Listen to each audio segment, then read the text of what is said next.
السلام علیکم ورحمۃ اللہ وبرکاتہ۔ اعوذ باللہ من شر الشیطان اللعین الرجیم۔ بسم اللہ الرحمن الرحیم۔ الحمد للہ رب العالمین، الصلاۃ والسلام علی رسولہ الکریم واہل بیتہ الطیبین الطاہرین واصحابہ المنتجبین۔ عزیزان ایمان، جیسا کہ آپ کی خدمت میں عرض کیا جا رہا ہے کہ البدایات 10 منزلیں جو شیخ عبداللہ انصاری نے اہل طریقت کے لیے اور اہل عرفان کے لیے، راہ الہی پر گامزن افراد کے لیے، وہ لوگ جو راہ سلوک کو طے کرنا چاہتے ہیں، ان کے لیے جو منزلیں بیان کی ہیں، ان منازل میں چھٹی منزل کا آج ہمیں تذکرہ کرنا ہے۔ پہلی منزل یقظہ، دوسری توبہ، اور تیسری منزل محاسبہ، چوتھی منزل انابہ، اور پانچویں منزل تفکر، اور چھٹی منزل جس کا ذکر آج ہمیں کرنا ہے وہ ہے منزل تذکر۔ تذکر کا مطلب ہے یاد آوری، یاد دلانا ضروری ہے انسانوں کے لیے، اور خاص طور پر ان افراد کے لیے جو راہ سلوک پر گامزن ہے، جو راہ عرفان پر گامزن ہے۔ جو لوگ راستہ طے کرنا چاہتے ہیں وہ تو خود چاہتے ہیں کہ انہیں کوئی تذکر دے، انہیں مسلسل کوئی واعظ کرتے رہے، یاد دلاتا رہے۔ ارشاد خداوندی ہے کہ وَمَا يَتَذَكَّرُ إِلَّا مَن يُنِيبُ، جس کا مطلب یہ ہے کہ اللہ کی طرف رجوع کرنے والا ہی نصیحت قبول کرتا ہے اور حق کو یاد رکھتا ہے۔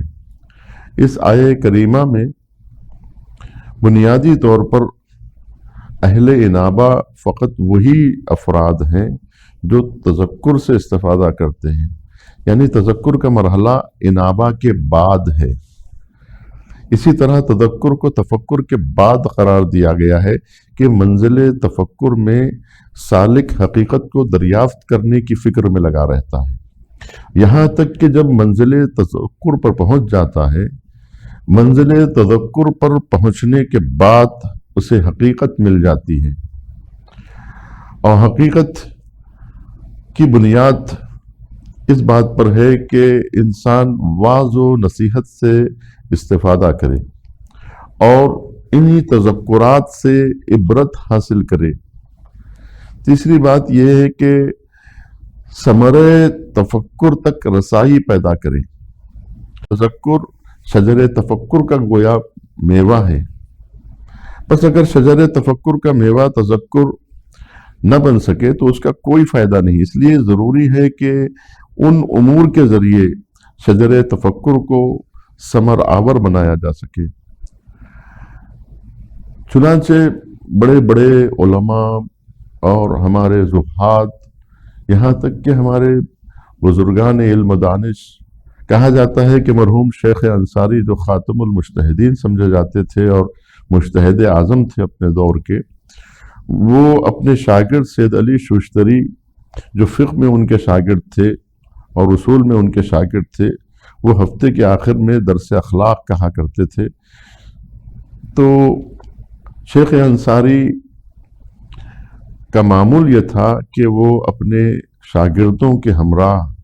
اس درس میں شرکت فرمایا کرتے تھے، درس اخلاق میں جہاں واعظ و نصیحت کی جاتی تھی، تاکہ ان سے معنویت حاصل کر سکیں، تاکہ ان کے ذریعے سے تذکر حاصل کر سکے۔ اور اس سنت حسنہ کو آج برقرار رکھا گیا ہے جو حوزہ علمیہ میں چلی آ رہی ہے۔ یہ کم از کم ہفتے میں ایک بار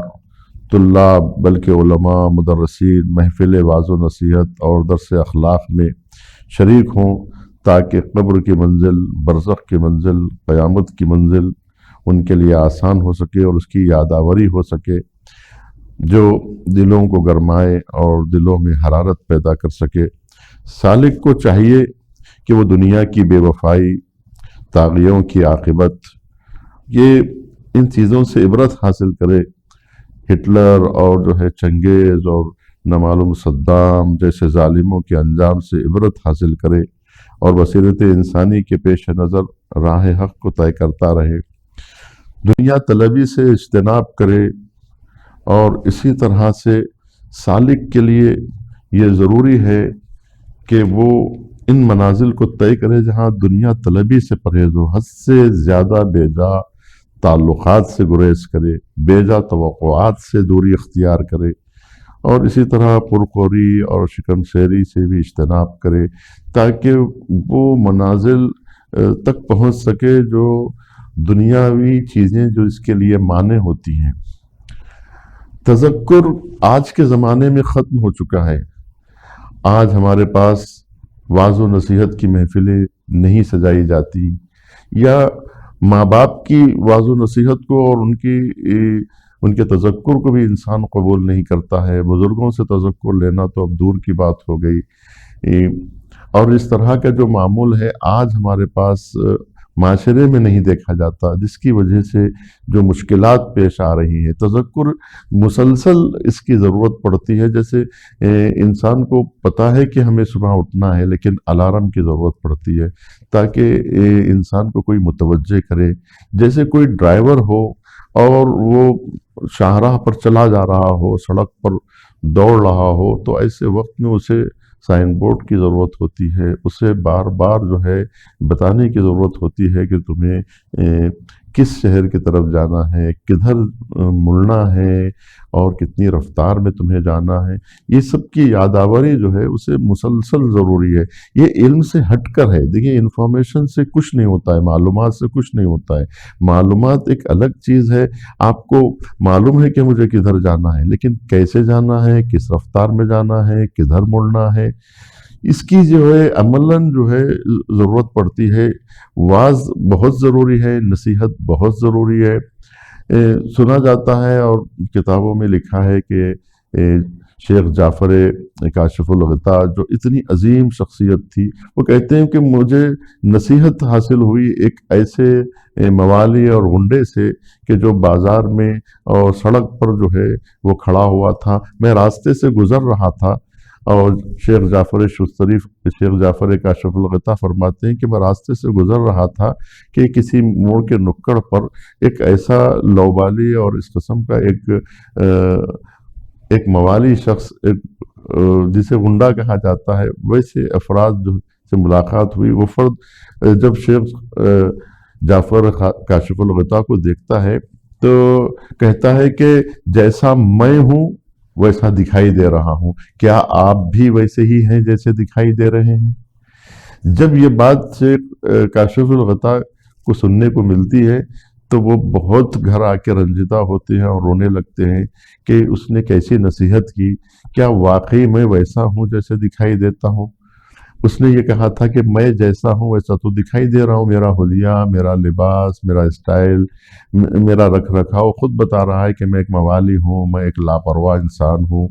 لیکن کیا آپ جو اس لباس میں دکھائی دے رہے ہیں، کیا آپ ویسے ہی ہیں جیسے کہ دکھائی دے رہے ہیں؟ اگر ویسے ہی ہے جیسے دکھائی دے رہے ہیں، یعنی ہاتھ میں تسبیح ہے اور جس طرح کے کا آپ کا چال چلن، آپ کا رویہ، آپ کی نشست و برخاست، اور آپ کا حلیہ اور آپ کا لباس اور آپ کی رفتار و گفتار جس نوعیت کی ہے، کیا وہی آپ ہیں جیسے کہ دکھائی دے رہے ہیں؟ یہ بہت بڑی بات ہے۔ اس نصیحت کو انہوں نے جو ہے دل پر لیا اور اس پر عمل کیا۔ والسلام علیکم ورحمۃ اللہ وبرکاتہ، وآخر دعوانا الحمد للہ رب العالمین۔